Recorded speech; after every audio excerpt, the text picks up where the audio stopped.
আসসালামু আলাইকুম এভরিওয়ান। আশা করি সবাই অনেক অনেক ভালো আছেন। আজকে আমি আপনাদের সাথে টুইস্টেড ডোনাটের রেসিপি শেয়ার করব। এই ডোনাটটি বানাতে যেমন সহজ, খেতেও কিন্তু অনেক বেশি মজার। আশা করি আমার আজকের রেসিপি আপনাদের সবার কাছেই ভালো লাগবে। চলুন তাহলে আমরা রেসিপিটা দেখে নিই। একটা মিক্সিং বোলে আমি নিয়ে নিচ্ছি 3 কাপ পরিমাণ ময়দা, 2 টেবিল চামচ দিচ্ছি চিনি, 2 চা চামচ ইস্ট এবং দিয়ে দিচ্ছি হাফ চা চামচ লবণ। শুকনো উপকরণগুলো আমি ভালো করে মিশিয়ে নিচ্ছি।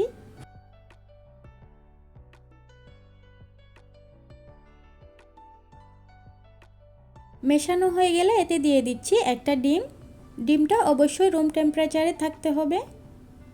তারপর একটু মিশিয়ে নিচ্ছি। এখন 1 কাপ দিয়ে দিচ্ছি কুসুম গরম দুধ। দুধটা আমি একেবারে দিব না, অল্প অল্প করে দিব আর মিশিয়ে একটা ডো বানিয়ে নেব। আপনারা যারা এখনো পর্যন্ত একটি লাইক দেননি, প্লিজ একটি লাইক দিয়ে দিবেন। আপনাদের একটি লাইক এবং কমেন্ট আমাকে পরবর্তী ভিডিও বানাতে অনেক উৎসাহ দেয়। আর যে আপুরা আমার চ্যানেলে নতুন এসেছেন, আপনারা প্লিজ আমার চ্যানেলটি সাবস্ক্রাইব করে রাখবেন। এতে করে আমি যখনই নতুন ভিডিও আপলোড করব সাথে সাথেই আপনার কাছে নোটিফিকেশন পৌঁছে যাবে। ডোটাকে আমি মেখে নিয়েছি, দেখতে পারতেছেন ডোটা হাতের সাথে লেগে লেগে আসছে। এর জন্য এখানে আমি দিয়ে দিচ্ছি 2 টেবিল চামচ পরিমাণ রান্নার তেল দিয়ে তারপর আমি ডোটাকে ভালো করে মথে নিচ্ছি। এই ডোটাকে আপনারা যত ভালো করে মথে নেবেন, আপনাদের ডোনাটগুলো তত সফট আর ফ্লাফি হবে। আমি এখন ডোটাকে একটা বোর্ডের মধ্যে নিয়ে আরও ভালো করে মথে নিচ্ছি। এতে করে কিন্তু ডোনাটগুলো অনেক বেশি সফট হবে আর খেতেও কিন্তু অনেক বেশি ভালো লাগবে। ডোটাকে আমি ভালো করে মথে নিয়েছি। এখন এই ডোটাকে আমি একটা গরম জায়গায় রেস্টে রেখে দিচ্ছি প্রায় 1 ঘন্টার জন্য। প্রায় 1 ঘন্টা পর আমি ফিরে আসলাম। দেখতে পারতেছেন ডোটা ফুলে ডাবল হয়ে গিয়েছে। এখন এর বাতাসটা আমি বের করে দিয়েছি।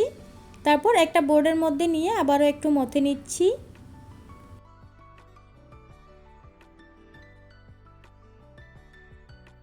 এখন এই ডোটাকে আমি 2 হাতের সাহায্যে এভাবে টেনে একটু লম্বা করে নিচ্ছি।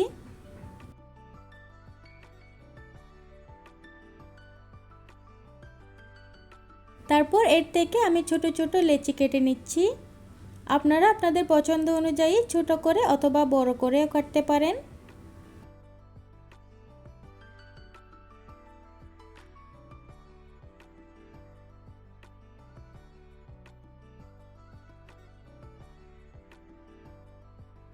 লেচিগুলো কাটা হয়ে গেলে এখন এগুলোকে আমি গোল গোল করে নিচ্ছি।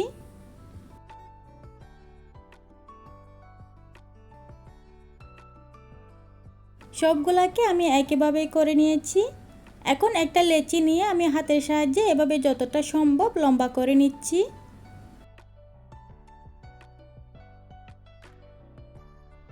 এখন জাস্ট আপনারা দেখেই বুঝে নেবেন যে ডোনাটটা আমি কিভাবে বানিয়ে নিচ্ছি। এই ডোনাটটি বানাতে কিন্তু অনেক সহজ, দেখতে কিন্তু অনেক বেশি সুন্দর লাগে আর খেতেও কিন্তু অনেক বেশি মজার।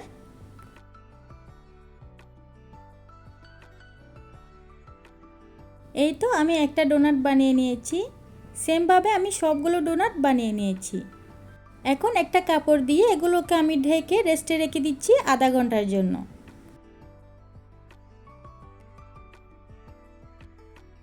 আধা ঘন্টা পর আমি কাপড়টা সরিয়ে নিচ্ছি। দেখতে পারতেছেন ডোনাটগুলো কিন্তু অনেকটাই ফুলে গিয়েছে। একটা ডোনাট তুলে আপনাদেরকে একটু দেখিয়ে দিচ্ছি। এখন এই ডোনাটগুলোকে আমি ভাজতে চলে যাচ্ছি। চুলায় একটা ফ্রাই প্যানে আমি পর্যাপ্ত পরিমাণ তেল গরম করে নিয়েছি।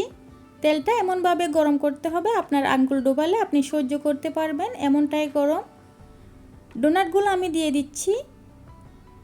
কিছুক্ষণ পর ডোনাটগুলো অনেকটাই ফুলে গিয়েছে। নিচে এক পাশ কালার চলে আসলে এখন আমি ডোনাটগুলোকে উল্টে দিচ্ছি। চুলা লো মিডিয়ামের মাঝামাঝি রেখে আমি ডোনাটগুলোকে উল্টে পাল্টে লালচে ব্রাউন কালার করে ভেজে নিচ্ছি।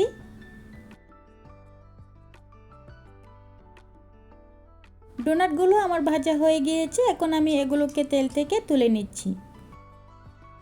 তেল থেকে তুলে নেওয়ার পর আমি ডোনাটগুলোকে চিনির গুঁড়ার মধ্যে গড়িয়ে নিয়েছি। এখন একটা ডোনাট ছিঁড়ে আপনাদেরকে একটু দেখিয়ে দিচ্ছি ভেতরে কতটা সফট আর ফ্লাফি হয়েছে। খেতেও কিন্তু মাশাআল্লাহ অনেক বেশি মজা হয়েছে। আপনারাও বাসায় ট্রাই করবেন আর আমাকে কমেন্ট বক্সের মধ্যে জানাবেন খেতে কেমন হয়েছে। পরবর্তী রেসিপি দেখার আমন্ত্রণ জানিয়ে আজ এখানেই বিদায় নিচ্ছি। সবাই অনেক অনেক ভালো থাকবেন, সুস্থ থাকবেন, সুমিস কিচেনের সাথেই থাকবেন। আল্লাহ হাফেজ।